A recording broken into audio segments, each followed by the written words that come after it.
साथियों नमस्कार। साथियों, पिछले 24 घंटे से अमित शाह पूरी तरह से चर्चा में हैं। अलग अलग डायमेंशंस में इनकी चर्चा हो रही है। वर्तमान में इनकी चर्चा बिहार पॉलिटिक्स को लेकर के हो रही है, क्योंकि बिहार पॉलिटिक्स का जो भी रिजल्ट आ रहा है, जो रुझान आ रहे हैं, उसमें एनडीए को बताया जा रहा है कि 190 से भी ज़्यादा सीटें मिल सकती हैं। हमने एक वीडियो बनाया था बिहार पॉलिटिक्स पर, आपको अगर याद हो, करीब 6 दिन पहले, अपने वर्ल्ड अफेयर्स इनसाइट्स पर ही, और मैंने इसमें आपको बिहार पॉलिटिक्स के बारे में बताया था 1980 से लेकर 2025 तक। बताया था किस तरह से लालू का शासन रहा, किस तरह से नीतीश कुमार ने उसमें बदलाव किए, और वो कौन कौन से कारक हैं जो इस समय बिहार पॉलिटिक्स को प्रभावित कर रहे हैं। और अंत में इस वीडियो में यह भी बताया था कि इस बार बहुत चांसेस हैं कि एनडीए जीत जाए नीतीश कुमार की वजह से और 160 प्लस सीट आए। ये मैंने बिहार में फेज 1 के इलेक्शन के बाद बताया था। फिर अपने पॉलिटिकल अफेयर्स इनसाइट्स नाम का जो हमारा चैनल है, यूट्यूब चैनल, उस पर मैंने वीडियो बनाया था। फिर बताया था कि 180 प्लस भी हो सकती हैं जब दोनों फेज के चुनाव हो गए थे। तब इस वीडियो पर भी और उन पर भी लोगों ने कहा कि अरे ये तो आप बड़ा चढ़ा के बता रहे हैं, ऐसा नहीं है, आरजेडी आएगी। मैंने कहा ठीक है, अपनी अपनी पसंद होती है सबकी। मेरा सिर्फ और सिर्फ मकसद था एनालिसिस करने का। जो हकीकत थी, जो डायमेंशंस थे, वो आपके सामने रखे थे, और जो उससे समझ में आ रहा था वो बताया था। अगर महागठबंधन जीत रहा होता तो मैं उसका भी नाम लेता, लेकिन चूंकि अब हमारा एक एक पॉइंट, एक एक बात यहां पर सिद्ध हो रही है आज के रिजल्ट के बाद। और पॉलिटिकल अफेयर्स इनसाइट्स पर जब मैंने 180 प्लस बोला था, उसे तो लोग बिल्कुल ही नहीं मान रहे थे, और उस पर तो मैंने बहुत पहले भी इस पर गणना करी थी।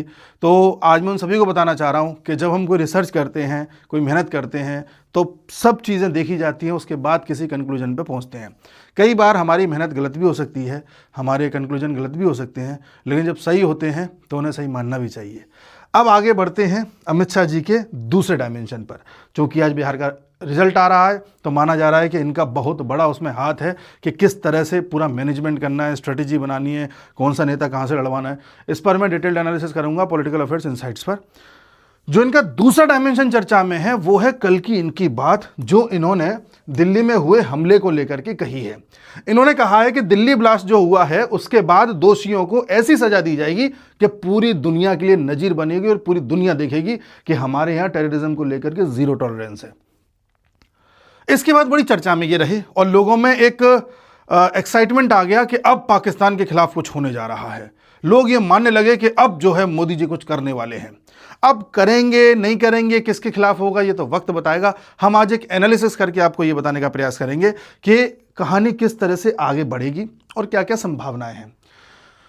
जैसा कि आप जान रहे हैं कि यूएस ने भारत में होने वाली इस घटना को लेकर के कहा था कि भारत में एक दुखद ब्लास्ट हुआ है कार में, और यही पाकिस्तान में अगले दिन हुआ तो यूएस ने उसे टेरर अटैक बोला था पहले बयान में। बाद में यूएस ने इसे करेक्ट किया और कल यूएस बोलता है, यूएस के जो एक तरीके से फॉरेन सेक्रेटरी हैं, US secretary of state Marco Rubio, जैसे हमारे यहाँ फॉरेन मिनिस्टर होते हैं ऐसे वहाँ होते हैं, मार्को रूबियो ने भी बोला कि ये जो भारत में हुआ है ये क्लियरली अ टेरर अटैक है।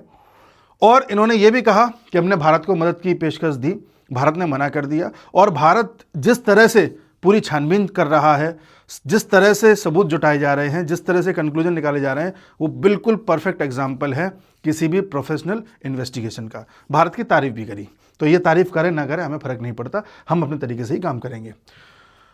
इसके बाद दिल्ली में पूरी छानबीन करने के बाद, सारे तारों को जोड़ने के बाद एक बात सामने आई है कि ये जो एक कार फटी है, ये तो चलो फट गई या फाड़ दी उसने, जो भी है, ऐसी टोटल 32 कार्स को ब्लास्ट करने की योजना थी।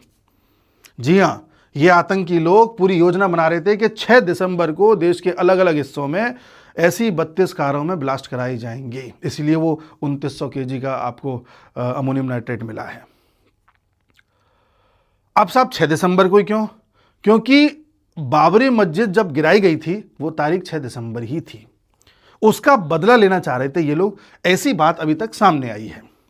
ये बात भी सामने आई थी कि 2 कार और हैं जिनमें इस तरह का कोई एक्सप्लोजिव डाल करके उन्हें कहीं दाएं बाएं कर दिया गया है। उनकी छानबीन भी हुई और वो मिल भी गई हैं। उनमें अभी तक कोई एक्सप्लोजिव नहीं मिला, वो कारें मिल गई हैं जिस पर संदेह था। तो अभी तो इसमें और गुत्थियां सुलझनी हैं और तारे इसमें सुलझने हैं। देखते हैं बात कहां तक पहुंचती है। तो अभी तक तो ये बड़ी योजना थी। इसके बाद जो अल फलाह यूनिवर्सिटी है इसका जो मेंबरशिप है इसे AIU ने सस्पेंड कर दिया है। AIU क्या होता है? Association of Indian universities. इन्होंने ये कह करके इसका मेंबरशिप सस्पेंड किया है कि ये गुड स्टैंडिंग में अपने नंबर नहीं बना पा रही है, यानी कि इस पर संदेह है, इसके कार्य ठीक नहीं है, इसलिए इसे सस्पेंड किया जाए। मेंबरशिप ही सस्पेंड कर दी गई है। सवाल ये उठता है कि मेंबरशिप दी ही क्यों गई थी? जब ये सस्पेक्ट थी, इसके सारे सबूत प्रॉपर नहीं थे, इसके सारे डॉक्यूमेंट्स प्रॉपर नहीं थे, तो मेंबरशिप क्यों दी गई? 2014 में हरियाणा सरकार ने दी, फिर बताते हैं बाद में 2016 में और 18 में इसको रिन्यू किया गया। 16-18 में तो हरियाणा में भी बीजेपी सरकार थी, केंद्र में भी बीजेपी सरकार थी, तो क्या वो इस चीज़ को जांच नहीं रहे थे? इस पर भी सवाल उठता है। और फिर इसके साथ ही इसका जो फाउंडर है जावेद अहमद सिद्दीकी, उसके बारे में भी जब तलाश करी गई, उसका भी काला चिट्ठा निकाला गया, तो पता चला कि वो भी संदेह के घेरे में है। जी हाँ, ये देखिए, अल फलाह यूनिवर्सिटी फाउंडर रैन 9 फर्म्स जेल्ड इन ₹7.5 करोड़ चीटिंग केस।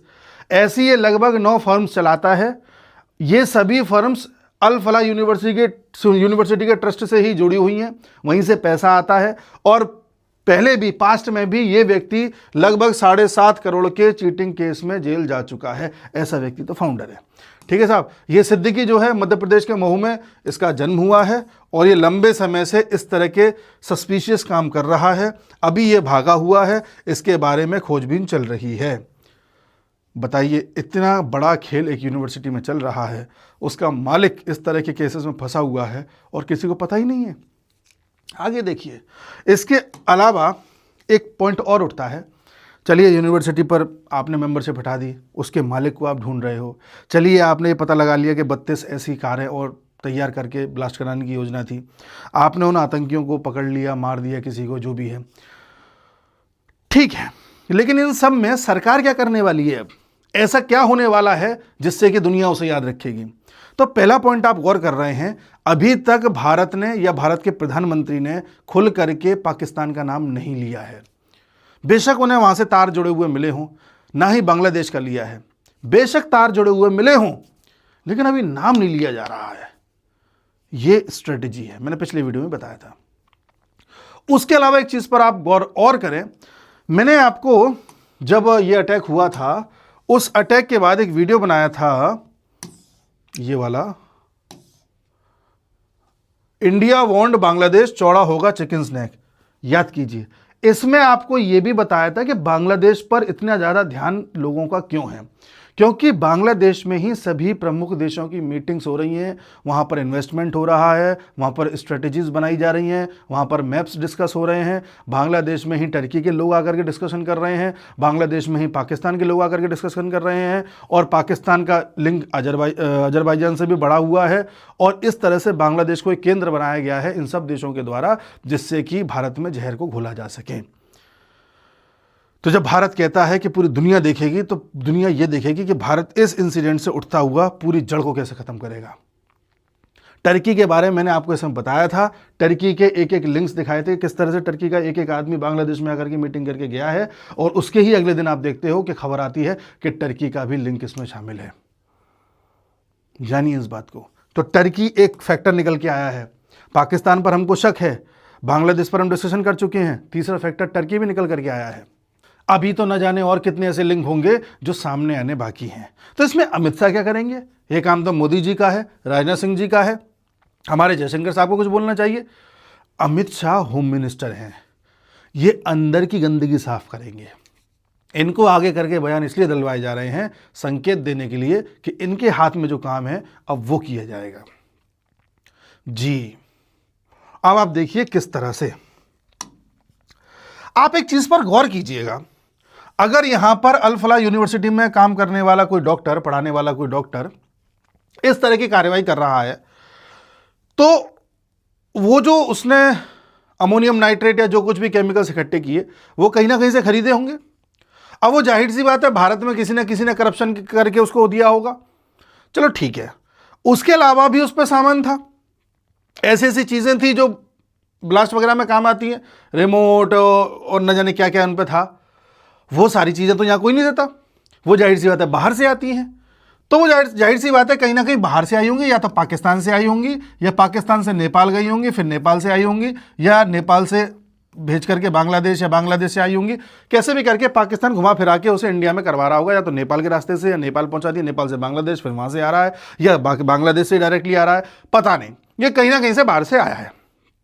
ठीक है, अब जब भी कोई चीज बाहर से आती है तो इसमें ठीक है, हम मानते हैं बॉर्डर पर कई जगह पोरस बॉर्डर होता है, वहां से पार कराया जा सकता है, लेकिन कुछ लोग यहां के भी इन्वॉल्व होते हैं जो इन सब चीजों में मदद करते हैं, उन पर छानबीन होगी, उन पर क्रैकडाउन होगा। पहला पॉइंट अमित शाह के अंडर में वो आता है।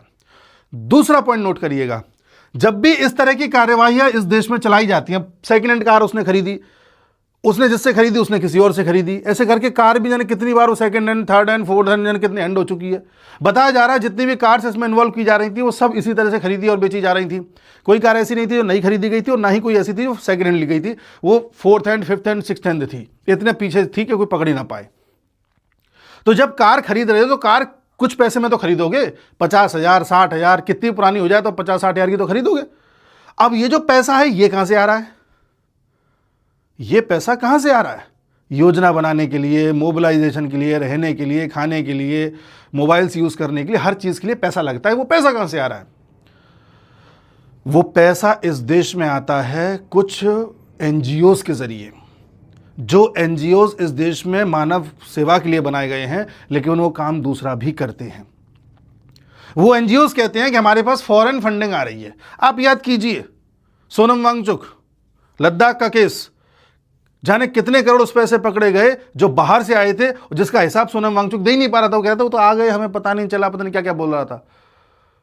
ऐसे ही करोड़ों रुपया बाहर से आता है एनजीओज में। एनजीओ से हेर फेर के दिखा देते हैं कि सब लग गया, सब हमने सेवा में लगा दिया, लेकिन उससे बड़ा पोर्शन ऐसा होता है जो उनको दे दिया जाता है। हालांकि सरकार रेगुलेशंस लेकर के आई थी 2021-22 में कि अगर आप बाहर से कोई भी एनजीओ अपने यहां पैसा मंगा रहा है तो उस एनजीओ को दिल्ली की एसबीआई ब्रांच में एक खाता खोलना पड़ेगा अपना। बाहर से पहले उस ब्रांच में पैसा आएगा और उसके बाद फिर एनजीओ अपने खाते में ले सकता है। बावजूद उसके देखा जा रहा है कि हेराफेरी करी जा रही है। तो जो दूसरा क्रैकडाउन होगा वो इस फंडिंग पे होगा। इस फंडिंग को पकड़ा जाएगा, इस चेन को तोड़ा जाएगा। तीसरा क्रैकडाउन किस पर होगा? तीसरा क्रैकडाउन होगा हर उस ऐसे इंस्टीट्यूट पर जहां पर भड़काऊ चीजें सिखाई जाती हैं, जहां पर धार्मिक टीचिंग्स के नाम पर, जहां पर पढ़ाई लिखाई के नाम पर ऐसे लोग तैयार किए जा रहे हैं जो रेडिकल काम करते हैं। तीसरा क्रैकडाउन उन पर होगा। चौथा क्रैकडाउन किस पर होगा? चौथा क्रैकडाउन होगा इल्लीगल रहने वाले बांग्लादेशीज और पाकिस्तानी जो अभी भी यहां से नहीं गए। याद कीजिए ऑपरेशन सिंदूर के बाद भारत सरकार ने कहा था यहां पर रहने वाला प्रत्येक पाकिस्तानी तुरंत भारत छोड़ दे। कईयों ने छोड़ा, लेकिन हर किसी ने नहीं छोड़ा। उनको छाना जाएगा, निकाला जाएगा, बिल में से चूहों को निकाला जाता है। ये कहोगे आप ये तो पहले भी हो रहा था, अब क्या नया करें? पहले हो रहा था, ठीक है, नॉर्मल पेस पर हो रहा था। अब एकदम स्ट्रिक्टनेस के साथ कोई इसके खिलाफ बोलेगा, दंगा करेगा, बवाल करेगा, तुरंत क्रैकडाउन उसका भी। दुनिया में माहौल बनाएगा, बनाते रहो, हमें फर्क नहीं पड़ता, हम अपने इलाज कर रहे हैं। ये अगला कदम उठाया जाएगा हमारी इंटरनल सिक्योरिटीज के द्वारा, होम मिनिस्ट्री के द्वारा। उतनी ही तेजी से एसआईआर आगे चल रहा। आप देख लीजिए बिहार में एसआईआर का परिणाम, फर्जी वोटर्स को सबको साफ कर दिया गया और एक इंसान ऐसा नहीं आया जो ये कहे कि मैं वैलिड आदमी था, मेरा नाम भी साफ कर दिया गया। एक इंसान नहीं आया। अब यही चीज बंगाल में होगी। आप देखना बंगाल में कितनी ज्यादा प्रतिक्रिया निकल के सामने आएगी, क्योंकि मेन केंद्र वही है। यही असम में हो गया। असम में देखना प्रतिक्रिया कितनी जोर से निकल के आएगी सामने। प्रयास किया जा रहा है। एक नेक्सस ऐसा भी बनाया गया बीच में, जहां पर नक्सलीज को भी इसमें शामिल किया गया था। जितने नक्सली हैं उनको भी इसमें उनके साथ सिंक्रोनाइजेशन चल रहा था। इसलिए सरकार ने बोला था कि अगले साल 2026 के मार्च तक हम नक्सलियों को पूरी तरह समाप्त कर देंगे। 90% कर चुके हैं, 10% रहेंगे, उनको भी कर देंगे। जब इन सब की सफाई हो जाएगी, ये चल रहा होगा, अंदर देश में चल रहा होगा, इतने में बाहर का लिंक सामने आएगा, तब आप देख रहे हैं बाहर भी कार्रवाई चल रही होगी। लेकिन मुझे लगता है कि पहले अंदर की सफाई होगी, फिर बाहर की सफाई होगी। बाहर वाले को एक मौका और दिया जाएगा कि तू कुछ ऐसा बयान दे, कुछ ऐसी बॉर्डर पर हरकत कर, कोई एक गोला दाग उधर से, फिर हम इधर से देखेंगे तुझे। उसके बाद जो रियल क्रैकडाउन होगा वो होगा उन लोगों पर जो अर्बन नक्सल्स हैं, जो रहते यहां पर हैं, कहीं किसी टीचर के रूप में, कहीं किसी प्रोफेसर के रूप में, कहीं किसी पत्रकार के रूप में, कहीं किसी ह्यूमैनिटेरियन के रूप में, ठीक है, कहीं किसी एनजीओ के रूप में, जो हमारे देश में बड़े सॉफ्ट स्पोकन लोग नहीं होते, जो बड़े प्यार से बात करके मानवता का संदेश देते हैं और कभी आतंकियों को बचाते हैं, तो कभी कहते हैं कि जम्मू कश्मीर को तो इंडिपेंडेंट कर देना चाहिए, वो तो चाहते हैं कि इंडिपेंडेंट हो जाए। वो बड़े प्यार से कभी कहते हैं कि अरे नक्सलियों को मारना नहीं चाहिए, वो भी इंसान है। जो बड़े प्यार से ये कहते हैं कि हाँ हाँ नॉर्थ ईस्ट को अलग कर दिया, ऐसे इंसान ने अगर कह, एक था ना वो शर्जील इमाम था, कौन था जिसने ये कहा था कि नॉर्थ ईस्ट को अलग कर दिया जाएगा चिकन्स ने काट करके, तो उस पर उसका बचाव करने लोग आ जाते हैं। तो ये जो सॉफ्ट स्पोकन लोग हैं, इन पर कानून लाया जाएगा। जब तक आप इन चीज़ों को नहीं करेंगे, आपके ये चीज़ें होती रहेंगी। ये बातें किसी को सुनने में कड़वी लगें, अच्छी लगें, बुरी लगें, कोई मतलब नहीं है। आपके अच्छा बुरा लगने से कुछ नहीं होता। हमें एक और ऐसा ब्लास्ट नहीं कराना। जब कोई मरता है, जब किसी का कोई सगा संबंधी मरता है, जब कोई ब्लास्ट में अपना हाथ खो देता है, कोई पैर खो देता है, कोई विकलांग हो जाता है, तब आपको पता चलेगा कि ये दुख क्या होता है। बड़ा आसान है ये कह देना कि अरे ये तो आप तो बहुत ही एक्सट्रीमिस्ट हो रहे हो। उनसे ज़्यादा एक्सट्रीमिस्ट कोई नहीं है जो दिनों रात ये फितूर लेकर के चलते हैं कि आपको जीने नहीं देंगे। तो इस तरह का जो पूरा कार्यक्रम है चलाया जाएगा। आगे देखिए, आपको एक खबर और बताता हूँ। जो डॉक्टर उमर नबी था, जो गाड़ी में बैठ के फट गया था, उसके घर को गिरा दिया गया है जम्मू कश्मीर में, वहाँ के सिक्योरिटी फोर्सेस ने। उसका डीएनए लिया गया था, डीएनए उसकी माँ के डीएनए से मिलाया गया, डीएनए मैच कर गया, तो उसके बाद बुलडोजर चल गया। अब हम क्या कर सकते हैं। जम्मू कश्मीर में ये जो अब्दुल्ला हैं, उमर अब्दुल्ला, लगातार कह रहे हैं कि जम्मू कश्मीर को पूर्ण राज्य का दर्जा दे दो। जब भी मोदी जी पहुंचते हैं तब मोदी जी के इर्द गिर्द ऐसे घूमते हैं जैसे उनके बड़े सगे संबंधी हैं। सबको लगता है कि कहीं मोदी जी की भी टीम तो नहीं है। लेकिन अब्दुल्ला साहब ये सब इसलिए कर रहे हैं ताकि उनके स्टेट को पूर्ण राज्य का दर्जा मिल जाए, जिसके बाद पुलिस उनके पास आ जाए और फिर वो अपने तरीके से चला सके। आप कमेंट बॉक्स में बताइएगा, क्या जम्मू कश्मीर को पूर्ण राज्य का दर्जा दे देना चाहिए? क्या वहाँ की पुलिस का पूरा कंट्रोल वहाँ की सरकार को दे देना चाहिए? इस पर आप फैसला करें। और एक चीज़ पर और कमेंट करके बताइएगा, क्या जम्मू को और कश्मीर को अलग अलग कर देना चाहिए या एक रहने देना चाहिए? इस पर भी आप विचार व्यक्त करें। एक चीज़ और देखिए आप, बांग्लादेश में बड़े स्तर पर प्रोटेस्ट चल रहे हैं। ये खबर पर ध्यान नहीं जा रहा होगा आपका। ये तो मैंने बहुत नॉर्मल सी फोटो यहाँ लगाई है। वहाँ तो मशालें ले लेकर के लोग सड़कों में निकले हुए हैं, कई जगह आगजनी हो गई है। और ये सब वो लोग हैं जो शेख हसीना के समर्थक हैं। और इन सभी लोगों ने ये बोला है कि हम बांग्लादेश को लॉकडाउन कर देंगे, पूरी तरह से चक्का जाम कर देंगे और पूरे बांग्लादेश में प्रोटेस्ट कराएंगे। बताया जा रहा है कि धीरे धीरे प्रोटेस्ट बढ़ता जा रहा है। पिछले साल जो प्रोटेस्ट हुआ था तख्ता पलट कराने के लिए, ये उसी की तरफ जा रहा है, अभी पेस पकड़ रहा है। कारण क्या है? क्योंकि 17 नवंबर को जो शेख हसीना हैं उनका वहाँ पर अदालत में ट्रायल चलना था, तो इसलिए उसके अगेंस्ट में इन्होंने आकर के ये पूरा प्लान किया है। और आप देख रहे हैं कि बांग्लादेश में इस समय कई जगहों पर धारा 144 जैसे लग जाती है, लॉकडाउन टाइप का हो जाता है, वो हो रखा है। ये खबर ज़्यादा नहीं छप रही होगी न्यूज़ में, लेकिन ऐसा है। अब ऐसा क्यों होता है कि भारत में कोई संकट आ जाता है, उसके बाद जब हमें लगता है कि बांग्लादेश में कुछ गड़बड़ हो सकती है, तो बांग्लादेश में अचानक से होने लग जाता है? अब ये लोग सड़कों पे निकले हैं तो किसी ना किसी ने तो इनको इंटेलिजेंस दी होगी, सारा कुछ दिया होगा। अब हमें नहीं पता किसने दिया है, हम इस पर डिस्कशन करना नहीं चाहते, ठीक है। बट आप समझ लीजिए कि बांग्लादेश इस समय हिला हुआ है अंदर से। पाकिस्तान के क्या हाल है हमने कई वीडियोज़ में बताया है। इसके बाद एक खबर कल और आई थी, पंजाब में आईएसआई और पाकिस्तान से लिंक्ड एक अटैक मॉड्यूल को पकड़ा गया है, जो कि ग्रेनेड के साथ अटैक करने की प्लानिंग कर रहा था। ऐसे लगभग 10 लोग अरेस्ट किए गए हैं जिनके पास ग्रेनेड की पूरी व्यवस्था थी, कैसे चलाना है, कहाँ चलाना है। ये पंजाब के डीजीपी ने एक ट्वीट करके बताया है कि लुधियाना में इस तरह से ये पकड़े गए हैं ग्रेनेड, और इन सब का लिंक पाया गया है पाकिस्तान की आईएसआई के साथ। आप सोचिए कितना बड़ा जो है प्लानिंग करके ये लोग बैठे थे। देश को दहलाने की साजिश किस लेवल पर है। और ग्रेनेड चूंकि यहाँ पर है तो मैं अंदाज़ा लगा पा रहा हूँ कि ग्रेनेड का इस्तेमाल किसी को मारने के लिए तो नहीं किया जाएगा। ग्रेनेड का इस्तेमाल ये लोग कर रहे थे किसी असेंबली या इस तरह का कोई होता है ना विधानसभा वगैरह, उसमें विस्फोट करने के लिए। हॉल वगैरह में ज़्यादा उपयोगी होता है ग्रेनेड, ठीक है। तो क्या पता क्या इनका मंशा है, लेकिन हाँ ये भी एक बड़ा रैकेट यहाँ पकड़ा गया है। इसके बाद अगर आप देखें तो बिहार इलेक्शन की तो मैंने आपको बता ही दिया, अभी एनडीए 192 पे चल रही है। तो ये अभी तक पूरी खबर सामने आई है। आप जान रहे हैं किस तरह से अंदर ही अंदर पूरे नेटवर्क को पकड़ा जा रहा है। आप जान रहे हैं कि अमित शाह ने ये बयान दिया है तो क्यों दिया है। आप ये भी अंदाज़ा लगा रहे हैं कि भारत खुल करके अभी ये क्यों नहीं बोल रहा, या ओपनली क्यों नहीं बोल रहा कि पाकिस्तान ने किया या किसने किया है। अभी पहले अंदर सफाई होगी अच्छे से, जब अंदर से सफाई हो जाएगी तब बाहर के लिए बाहर का नंबर लिया जाएगा। तो ये अभी तक की पूरी बात है। अगर आगे कोई भी अपडेट आती है तो हम आपको बताएंगे। हमने आपको एक अनुमान दिया है कि ऐसा ऐसा हो सकता है, बाकी जो जो चीज़ें होंगी जैसे जैसे होंगी हम डिस्कस करेंगे। और हाँ, साथ ही एक चीज़ और बता दूं, इसके आगे अब जो भी अपडेट्स आएंगी मैं आपको सिर्फ वीडियोज़ में अपडेट दिया करूँगा कि देखो आज ऐसा हुआ, ऐसा हुआ, ऐसा हुआ, ऐसा हुआ। ठीक है, क्योंकि हर चीज़ के पीछे कोई ऐसी कहानी बता देना कि अब ये हो सकता है वो सकता है, वो ठीक नहीं है। देश हित में भी ठीक नहीं है और वैसे भी ठीक नहीं लगता। ये मैं आपको सिर्फ इसलिए बता रहा हूँ ताकि एक अंडरस्टैंडिंग आपकी बन जाए कि कहीं पर कोई चीज़ होती कैसे है। आप वहाँ इमेजिन कर पाएँ कि एक आदमी अगर बम फोड़ रहा है तो वो पूरी चेन कैसे चल के आई होगी, पैसा कहाँ से आया होगा, गाड़ी कहाँ से आई होगी, कैसे योजना बनी होगी, कौन सपोर्ट कर रहा होगा, एक समझ देने के लिए आपको बताया है। और अभी तक मैंने बस वही चीज़ें आपसे डिस्कस करी हैं जो किसी भी क्लासरूम में बताया जा सकता है या किसी को भी पढ़ाया सिखाया जाता है, जो एक आम बात है, कोई बहुत खास बात डिस्कस नहीं कर दी है। आगे मैं अभी नहीं करूँगा, आगे सिर्फ और सिर्फ मैं आपको अपडेट्स दिया करूँगा जैसे अन्य यूट्यूबर्स देते हैं। ठीक है, मिलते हैं अगले वीडियो में, तब तक के लिए नमस्कार।